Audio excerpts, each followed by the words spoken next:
Assalamualaikum warahmatullahi wabarakatuh. Selamat pagi. Kita pertemuan pertama di pelajaran Bahasa Indonesia kelas 9. Di sini kita akan mempelajari mengenai teks laporan percobaan. Ya, perkenalkan, nama Ibu Siti Nuriana. Kita ke kompetensi dasar ya. Kompetensi dasar yang akan kita pelajari yaitu 3.1 mengidentifikasi informasi dari laporan percobaan yang dibaca dan didengar. 4.1 menyimpulkan tujuan, bahan atau alat, langkah, dan hasil dalam laporan percobaan yang didengar dan atau dibaca. Kemudian kita ke tujuan pembelajaran. Dicek tujuan pembelajaran yang pertama yaitu menentukan ciri teks laporan percobaan. Yang kedua, mengidentifikasi informasi dari laporan percobaan yang dibaca dan didengar. Yang ketiga, menyimpulkan tujuan, bahan atau alat, langkah, dan hasil dalam laporan percobaan yang dibaca dan didengar.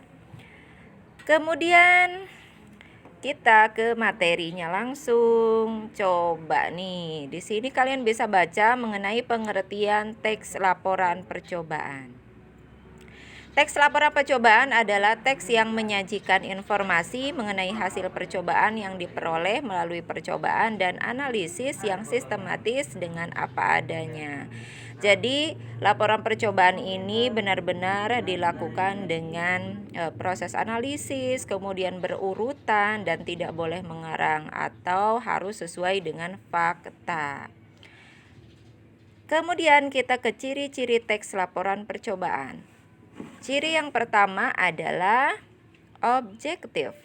Artinya, informasi yang disampaikan berdasarkan hal yang diperoleh melalui percobaan.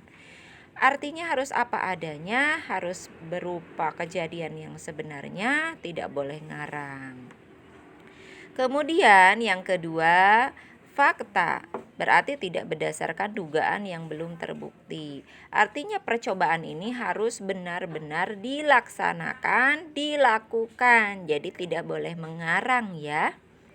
Kemudian yang ketiga, komprehensif atau lengkap. Laporan percobaan akan menguraikan bagian per bagian secara lengkap dan masing-masing bagian dijelaskan secara detail, tidak hanya gambaran umum saja. Ini jadi tahapan-tahapannya harus dijelaskan secara lengkap dan detail.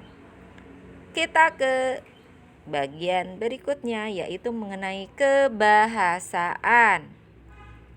Kebahasaan yang pertama menggunakan istilah sinonim dan antonim. Nanti kita ke contohnya ya. Kemudian kata bilangan. Yang ketiga kalimat perintah.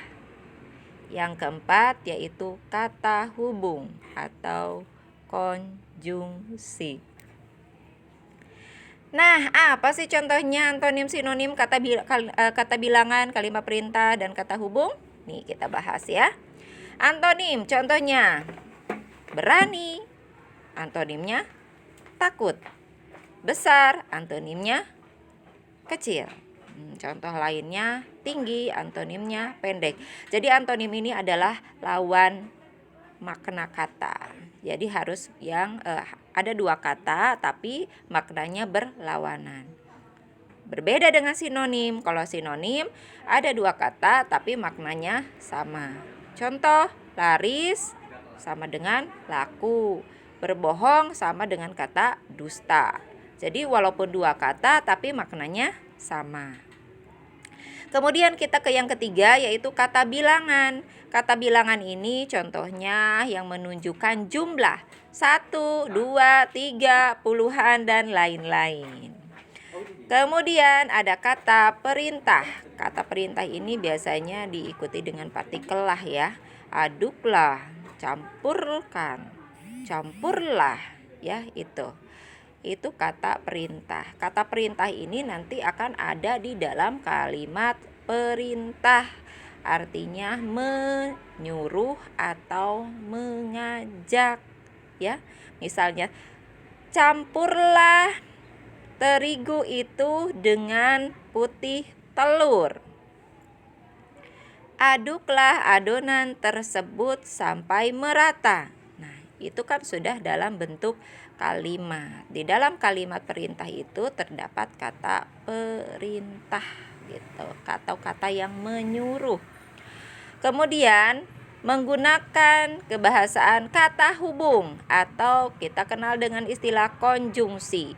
Contohnya dan, lalu, kemudian, selanjutnya. Itu ya.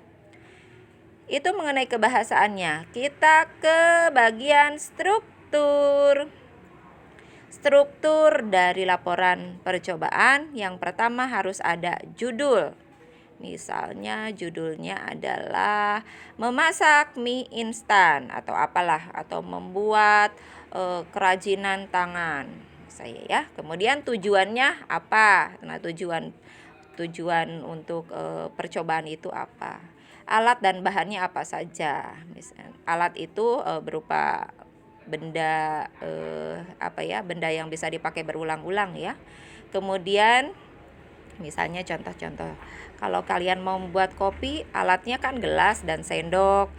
Kemudian bahannya berarti serbuk kopinya, kemudian gulanya. Jadi alat dan bahan ini berbeda ya. Kemudian langkah-langkah, nanti di langkah-langkah ini ditentukan ada 1, 2, 3, 4, ada langkahnya. Langkah pertama apa sih? Langkah kedua apa? Misalnya kalau kalian mau membuat kopi nih ya. Langkah pertama, siapkan gelas. Langkah kedua, air panas misalnya. Kemudian langkah ketiganya, masukkan serbuk kopi dan gula ke dalam cangkir. Langkah selanjutnya, tuangkan air panas. Langkah selanjutnya, aduklah gitu ya. Tapi menggunakan kalimat-kalimat perintah, yang dimana di kalimat perintah itu terdapat kata perintah. Kemudian yang berikutnya, struktur yang berikutnya adalah hasil percobaannya. Nah, terakhir bagaimana tuh, jadi atau tidak hasilnya. Kemudian ditutup dengan struktur kesimpulan. Kesimpulan ini nanti diterangkan bahwa percobaannya itu memiliki kendala apa, atau kekurangannya apa, atau berhasilnya seperti apa gitu ya. Ini hampir mirip dengan hasil. Kalau kesimpulan ini memasukkan pendapat kalian. Nah, ini di